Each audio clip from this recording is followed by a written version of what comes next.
Salam mahabbah, salam sejahtera, istri, anak-anak, cucu, menantu, mudah-mudahan semua sehat. Hari ini kita coba teruskan bincang-bincang dalam keluarga, ngobrol-ngobrol dalam keluarga. Tujuannya untuk memberi kesadaran. Keluarga adalah cerminan kecil kepada masyarakat.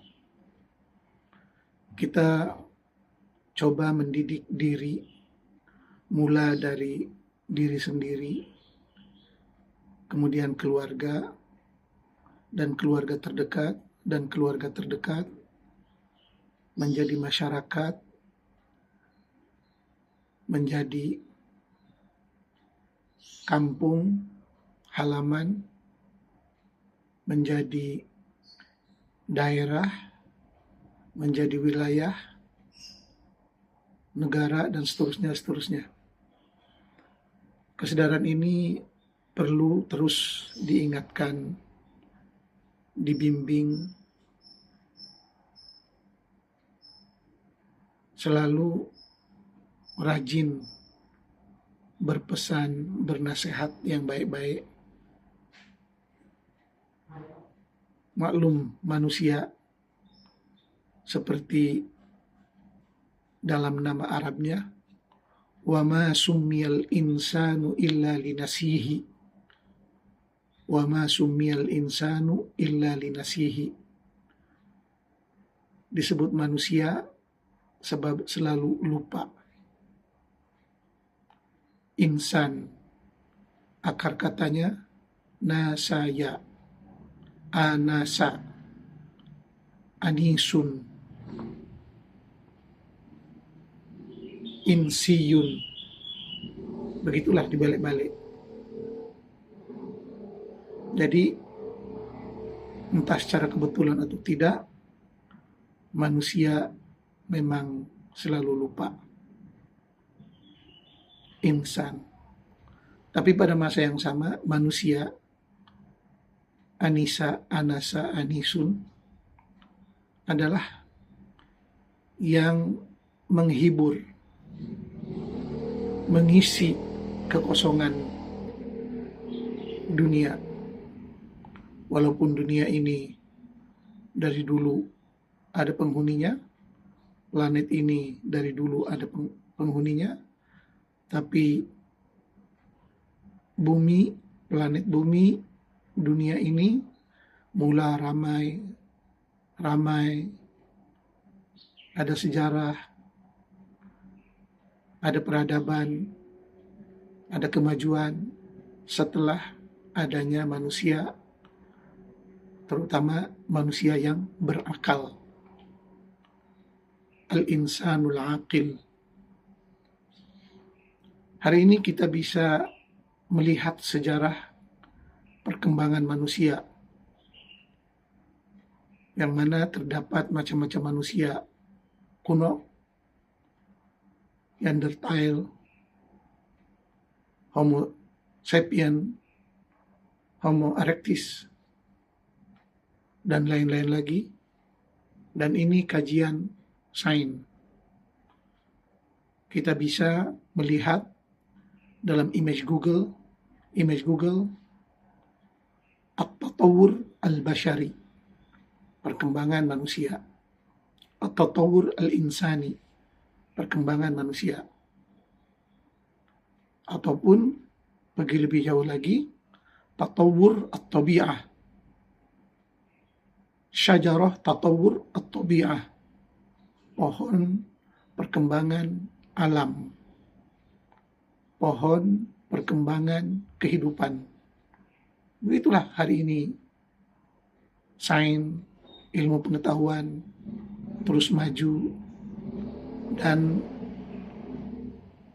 berkat adanya handphone, iPad, laptop, internet, YouTube, dan lain-lain, ini adalah satu anugerah yang besar, anugerah akal, anugerah logika, anugerah pemikiran dahsyat manusia. Maka ribuan terima kasih, jutaan terima kasih kepada insan-insan, manusia-manusia yang telah mencipta teknologi-teknologi yang canggih ini, dan inilah yang sebenarnya dipanggil amalus sholihat, kerja karya yang baik dan berguna.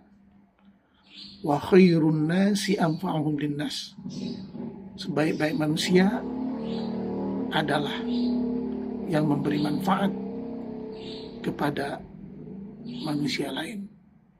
Jadi manusia saling memerlukan, membutuhkan, saling mengisi, saling melengkapkan. Ini tujuan ta'aruf, li ta'arufu, untuk saling mengenal melalui perkawinan, melalui pergaulan, melalui komunikasi, melalui perdagangan, melalui pertukaran maklumat, pertukaran teknologi, dan lain-lain.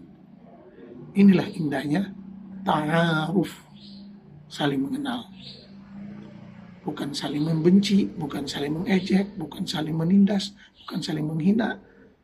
Sebab kita ini manusia satu kesatuan. Inna hadhihi ummatukum ummatan wahidah. Satu kesatuan. Jadi kita terus suburkan, makmurkan kasih sayang sesama manusia, persaudaraan sesama manusia, berdamai secara manusia. Karena perdamaian itu indah. Kita bisa mendapat keuntungan dan kebahagiaan dari perdamaian. Tidak semestinya dari saling membunuh, memakan, berperang, jual senjata untuk menghancurkan sesama manusia. Yang mana itu adalah kelakuan yang amat keji. Ayat mengatakan, man qatala nafsan faka'annama qatala an-nasa jami'a wa man ahyaha faka'annama ahya an-nasa jami'a. Membunuh satu nyawa sama dengan membunuh satu dunia. Menghidupkan satu nyawa sama menghidupkan satu dunia. Cara membunuh macam-macam. Membunuh dari segi fisikal, membunuh dari segi spiritual, abstrak, maknawi, menjelekkan, menindas, menyebar fitnah, hasad dengki, memburuk-burukkan, menafikan haknya, menafikan kehidupan manusia itu bentuk pembunuhan karakter. Sementara menghidupkan manusia banyak caranya juga. Mengasih makan, menghidupkan jiwa raga, mengasih nasihat, mengasih pendidikan, mengharumkan namanya, saling memuji, saling menyemangati, saling memberi nasihat yang baik. Begitu juga dengan orang yang menjual makanan, suster, nurse, dokter, yang coba menolong nyawa, yang coba menghidupkan, yang coba memberi obat. Ini bentuk-bentuk menghidupkan nyawa manusia. Para nelayan mencari ikan untuk manusia makan, para petani, para peternak, para pengusaha, dan lain. Ini bentuk-bentuk memberi kehidupan, memberi nyawa, menyambung kehidupan, menyambung nyawa. Yang kita terus bekerja sama untuk kebaikan, untuk kemakmuran, untuk kebahagiaan, untuk kesejahteraan. Tapi ini semua tidak akan tercapai kalau kita tidak merubah pola pikir kita. Kalau kita tidak merubah cara berpikir kita. Manusia ini aneh. Di dalam tubuh manusia ini ada masyair, perasaan, ada ma'arif, pengetahuan, ada suluk, tingkah laku. Dan ini mesti terus dididik, digembleng, dikembangkan, diasah, diasuh, diasih, dipertingkatkan untuk melahirkan kesadaran yang dipanggil al-wa'yu, kesadaran.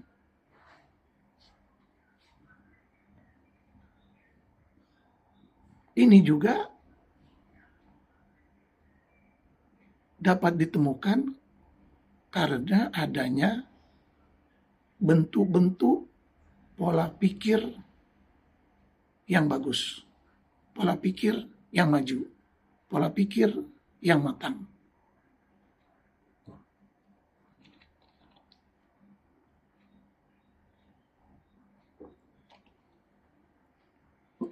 Maka kita coba mengenal pola pikir yang ada di sepanjang sejarah manusia. Manusia primitif, manusia bidai, manusia kuno, cara berpikir mereka dulu itu lebih kepada cara berpikir hurafat, hayalan, dongeng, mitos. Begitu orang-orang dulu itu. Cara berpikirnya adalah secara mengandai-andai, menduga-duga, berpikir secara orang primitif, berpikir secara mitos, secara tradisi warisan yang diturunkan dari generasi ke generasi berikutnya. Oleh sebab itu, manusia sekarang pun kalau dikaji akalnya itu, otaknya itu, ada beberapa bentuk. Ada yang berbentuk akal mamalia, ada yang berbentuk akal ular, ada yang berbentuk akal yang tinggi, al-aqlul ulya, akal yang tinggi. Jadi kebiasaan manusia itu berpikir secara mudah, ringkas, tidak mau berpikir secara ilmiah, falsafah, inovasi, kritik, tidak suka.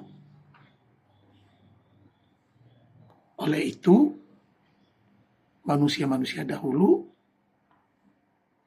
untuk mencari perlindungan, keselamatan, mencari selamat, mereka akalnya itu coba memikirkan hal-hal yang gaib, makhluk-makhluk yang gaib,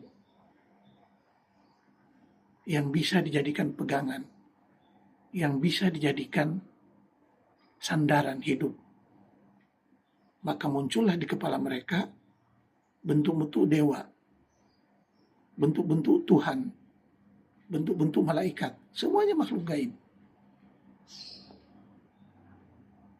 Dewa penjaga sawah, kebun, dewa angin, dewa matahari. dewa hujan, dan sebagainya, dan sebagainya, dan sebagainya. Dari pemikiran ketuhanan itu, pemikiran kepada makhluk yang gaib, yang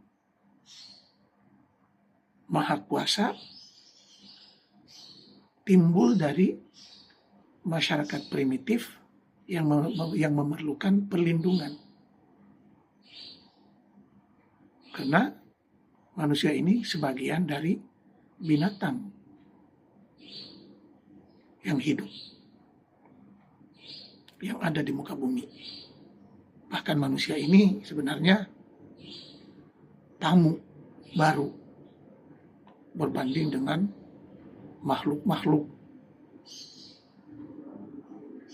binatang-binatang, haiwan-haiwan, virus-virus, bakteri-bakteri yang lain. Banyak lagi. Dan buku-buku agama yang menceritakan tentang kejadian alam, kejadian bumi, kejadian manusia adalah bentuk pemikiran awal. Tapi hari ini semuanya dikaji. Berapa usia alam semesta, berapa usia bumi, berapa usia manusia, berapa usia planet itu, planet ini. Semuanya dikaji dengan cara ilmiah.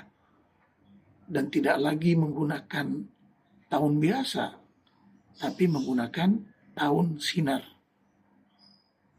As-sanah daw'iyah, tahun sinar. Oleh sebab itu, untuk memajukan diri, untuk memajukan keluarga, untuk memajukan bangsa, mesti dididik dengan bentuk-bentuk pola pikir tertentu. Kita bisa ringkaskan cara berpikir manusia itu kepada beberapa bentuk pemikiran. Pertama, at-tafkir al-khurafi wa at-tafkir ad-dini. Berpikiran secara khurafat, tahayul, mitos, berpikiran secara agama. Itu satu. Sebab agama tidak memerlukan pemikiran yang dalam. Agama, semua agama dibentuk dari mitos. Percaya gitu aja. Tidak perlu dalil. Percaya, tidak perlu bukti. Itu sebabnya pemikir-pemikir agama dari dulu lebih kepada menjalankan pikiran secara mitos, secara dongeng, secara kisah. Maka kita lihat sebagai contoh buku-buku lama, Veda, Avesta, Perjanjian Lama, Perjanjian Baru, Al-Quran, itu semuanya dongeng. Nahnu naqussu 'alaika ahsanal qasas. Kami ceritakan, naqussu. Inna hadzal Qur'an yaqussu. Cerita ini banyak cerita. Semuanya dongeng. Dan hari ini para penceramah, terutama di kalangan ghulat as-sufiyah, para aliran tarekat tasawuf yang ortodok, semua ceritanya dongeng. Semuanya dongeng. Menakut-nakutkan orang dengan dongeng. Bayangkan. Padahal dongeng, kalau dibandingkan dengan film-film Korea, film-film India, film-film lokal Indonesia, jauh lebih indah film-film Indonesia. Film-film India, film-film Barat. Apalagi film-film saintifik. Film Korea, film Cina. Sekarang sudah banyak. Di YouTube. Kalau kurang hiburan dengan dongeng-dongeng, lebih bagus nonton film-film Korea, film Indonesia, film Jepang, dan lain-lain, film India. Tidak perlu mendengarkan dongeng-dongeng penceramah yang menjual agama dengan dongeng-dongeng khurafat, khuza'balat, tahayul yang tidak jelas. Semuanya hayalan. Sedangkan cerita yang ditulis oleh para sastrawan dan ilmuwan jauh lebih ilmiah dan lebih nyata, di depan mata ada gerakannya, musiknya. Ini masih suka mendengar ceramah yang aneh-aneh, baik tentang surga, baik tentang neraka. Sebab hakikatnya tidak ada manusia yang mati, yang masuk surga atau neraka, terus balik bercerita di dunia. Tidak ada. Sudah mati ya mati aja. Reput, jadi bakteri, jadi pupuk tanaman, mungkin jadi makanan binatang-binatang lain seperti ayam. Hari ini kita makan ayam, tidak pernah memikirkan nasib ayam. Tapi setelah kita mati nanti, jadi bakteri, jadi cacing, dimakan ayam lagi. Begitulah kehidupan, perputaran. Jadi, tafkir khurafi, tafkir dini, pemikiran mitos, pemikiran khurafat, pemikiran agama adalah pemikiran yang dihasilkan oleh masyarakat primitif. Dan hari ini pun, yang subur pemikiran agama, pemikiran khurafat primitif itu subur di kalangan masyarakat bawah. Masyarakat tidak berpendidikan, SDM rendah. Malangnya banyak para sarjana, para ilmuwan, yang kononnya ilmuwan, terbawa-bawa dengan arus pemikiran orang primitif. Ini yang amat menyedihkan. Kapan kita bisa maju? Entah itu dengan sengaja atau tidak sengaja. Entah itu dengan sadar atau tidak sadar.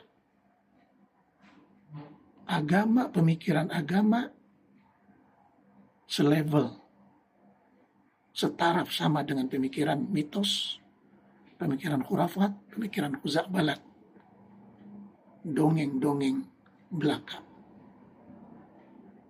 Ini perlu kita sadari. Oleh sebab itu, perlu ditingkatkan lagi kepada tahap pemikiran kedua, yaitu pemikiran secara ilmiah.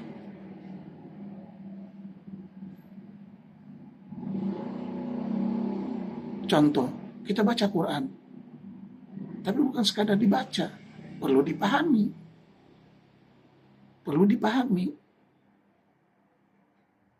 Mana ayat Makkiyah, mana ayat Madaniyah, mana ayat yang membawa kedamaian, mana ayat yang membawa perang, mana ayat yang membawa perdamaian, mana ayat yang membawa permusuhan, mana ayat santun, mana ayat bengis. Banyak di dalam Quran. Dan cerita Quran itu semuanya acak-acakan, tidak tersusun. Silakan dibaca. Tidak usah jauh-jauh, saya tunjukkan kepada satu kajian Quran terkini, namanya Al-Quran Al-Karim Bitasalsul At-Tarikhi. Al-Quran Al-Karim Bitasalsul At-Tarikhi, karya Dr. Sami Adik. Dalam bentuk PDF, dengan mudah didapatkan dalam bentuk PDF. Silakan dibaca. Tapi sampai sekarang ada yang dalam bahasa Arab, ada dalam bahasa Perancis, bahasa Itali, bahasa Inggris, tapi belum ada dalam bahasa Indonesia. Silakan teman-teman, sahabat semua menerjemahkannya. Sebab pengarang buku ini telah mensedekahkan karya-karya beliau untuk dikongsi, untuk di-share, untuk menyadarkan semua umat. Sebab Quran ini adalah dzikra lil alamin, peringatan untuk seluruh alam. Dia bukan hanya milik umat Islam, tapi milik semua manusia.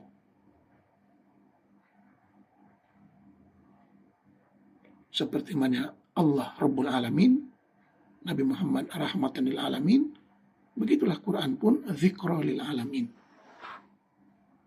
Jadi jangan ada yang mengklaim, mengaku-ngaku Allah itu hanya untuk orang tertentu, bangsa tertentu. Nabi itu hanya untuk orang tertentu, bangsa tertentu. Quran itu hanya untuk bangsa tertentu, kaum tertentu. Tidak. Kalau mau kita menjadi orang yang berakal, beriman, bijak, sadar, dan berakal sehat. Jadi tidak ada tafkir khurafi dini, kemudian tafkir ilmiah, pemikiran secara ilmiah, baca Quran, baca hadis, pahami Quran, pahami hadis, bisa membedakan mana ayat-ayat, mana hadis-hadis yang menyuruh kepada kebaikan, mana Quran, mana hadis yang menyuruh kepada kejahatan. Ada.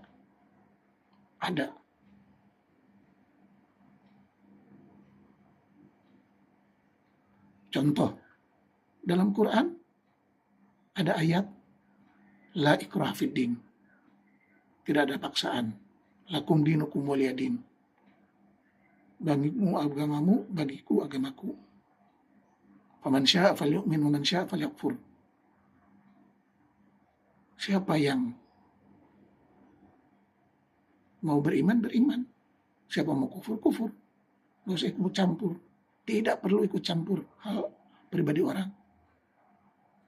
Tapi pada masa yang sama di Quran ada qatilul musyrikin. Bunuhlah orang-orang musyrik. Qatilul ladzina la yu'minuna billahi wal yawmil akhir.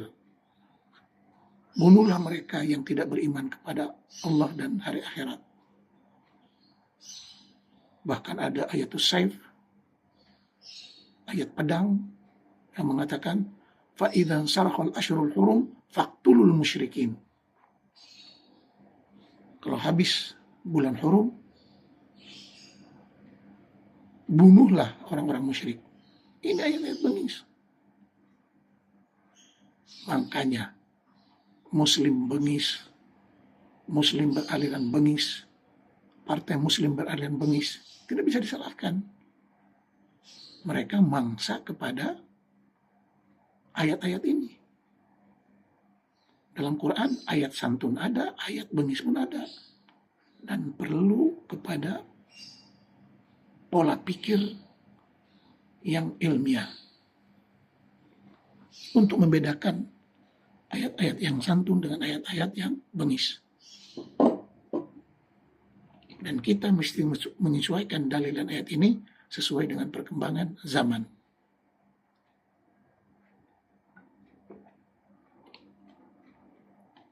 Belum lagi ayat yang merendahkan wanita, ayat yang merendahkan manusia, banyak.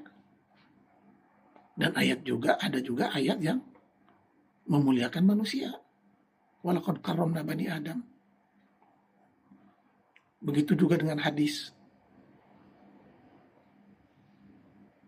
Ada hadis basyiru, yassiru wa la tu'assiru, yassiru wa la tu'assiru, wa basyiru wa la tunaffiru. Berilah kabar gembira, jangan menyusahkan. Permudahkan, jangan menyusahkan. Di dalam Islam. Tapi ada hadis, umirtu an uqatilan nas. Aku diutus, disuruh untuk membunuh manusia, untuk memerangi manusia. Sehingga mereka bersyahadat, bersaksi, tidak Tuhan selain Allah. dan seterusnya, dan seterusnya. Ini hadis bengis. Perlu dikaji. Itulah contoh menggunakan tafkir ilmi, pemikiran secara ilmiah.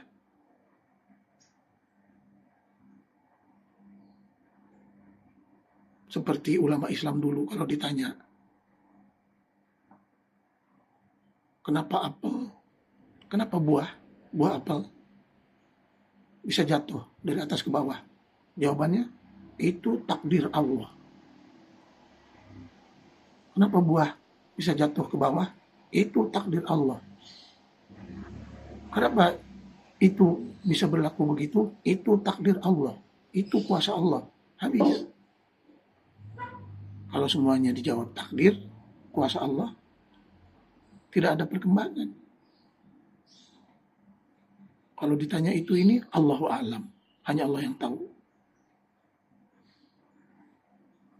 Tapi berpikir secara saintifik, secara ilmiah, kenapa ini jatuh? Oh, ditemukan rupanya ada graviti, tekanan bumi. Tapi kenapa kalau membawa sesuatu di dalam air jadi ringan? Oh, rupanya di antara kuasa air itu mengurangkan beban. Begitulah dikaji secara ilmiah.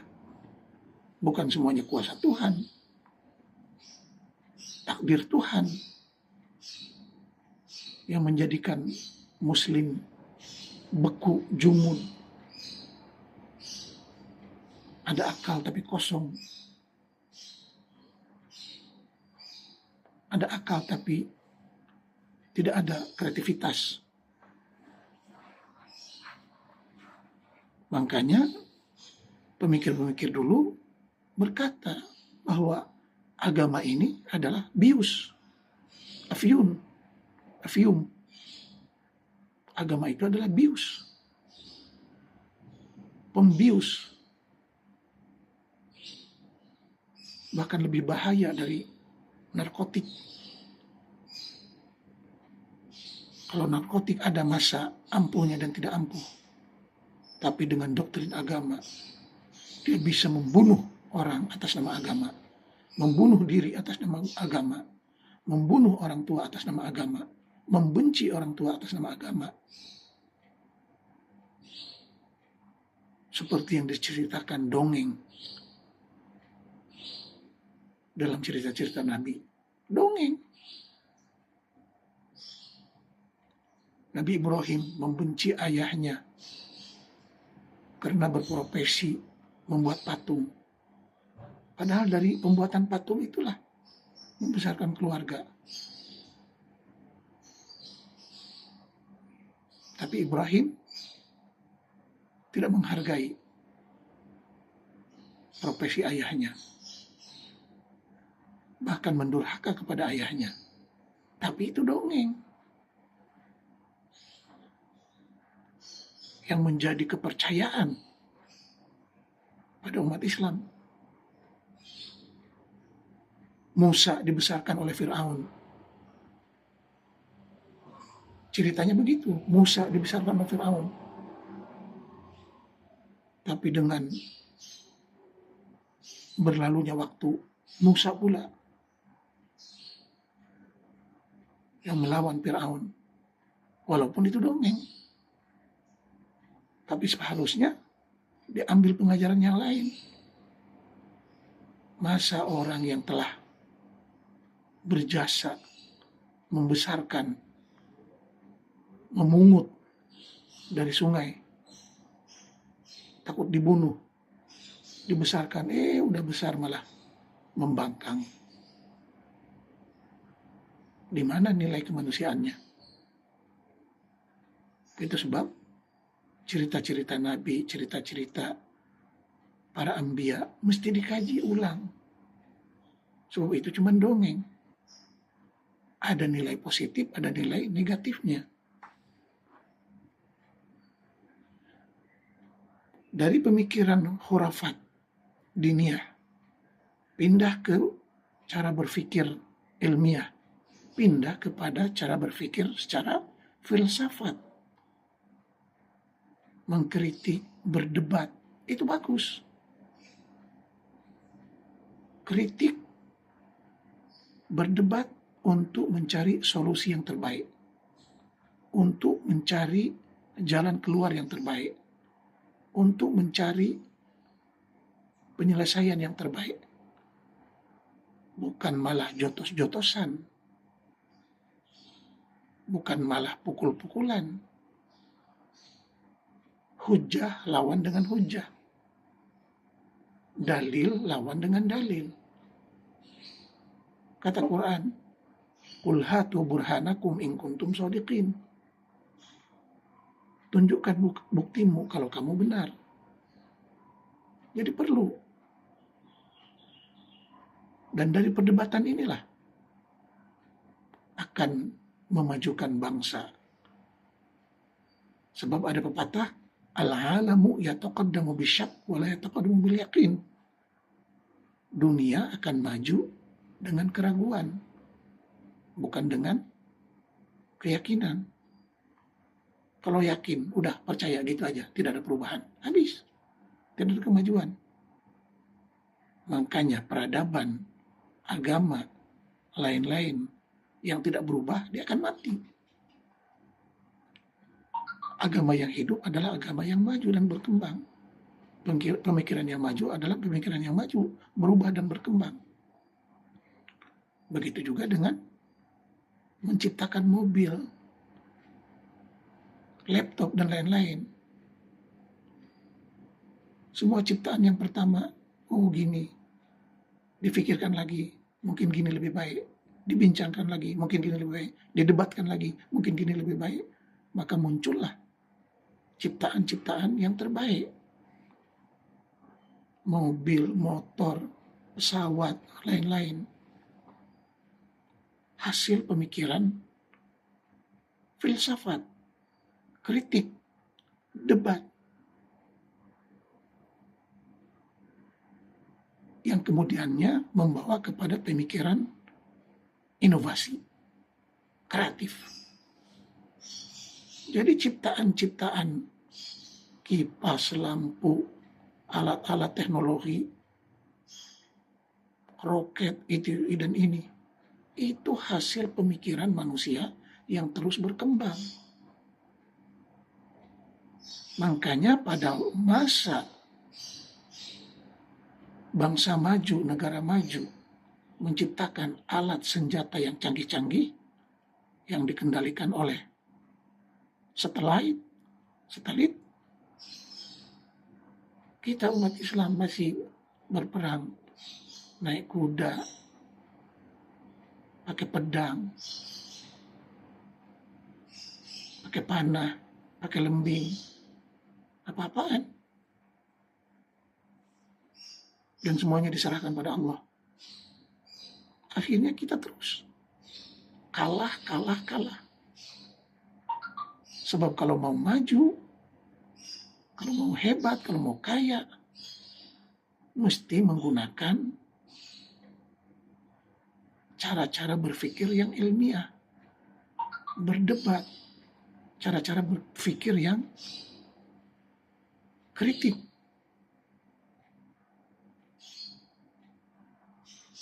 Cara-cara berpikir yang inovasi.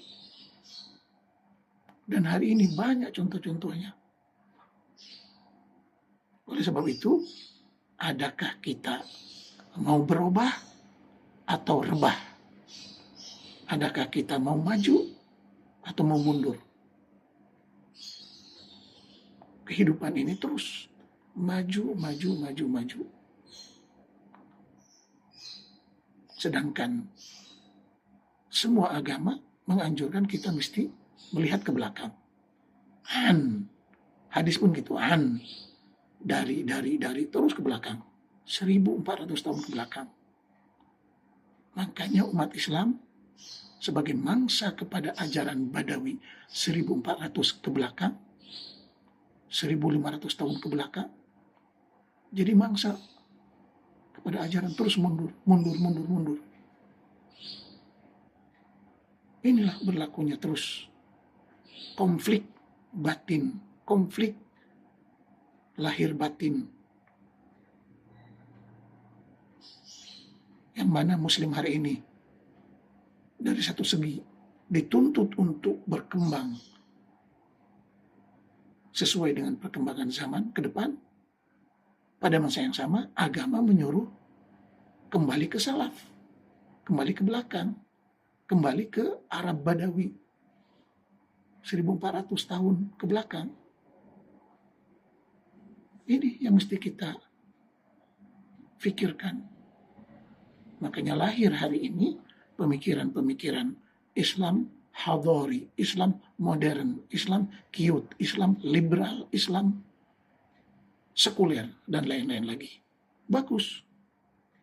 Itu bagus. Itu wajar. Itu lumrah. Bagi menjadikan agama ini relevan. Sesuai dengan kemajuan zaman, perkembangan zaman. Begitu juga dengan Quran dan hadis. Ada Quran yang hadis yang bisa mengikuti perkembangan zaman, dan ada Quran dan hadis yang sudah kadaluarsa. Fungsinya sudah kadaluarsa. Tamat tempo, expired. Tidak sesuai.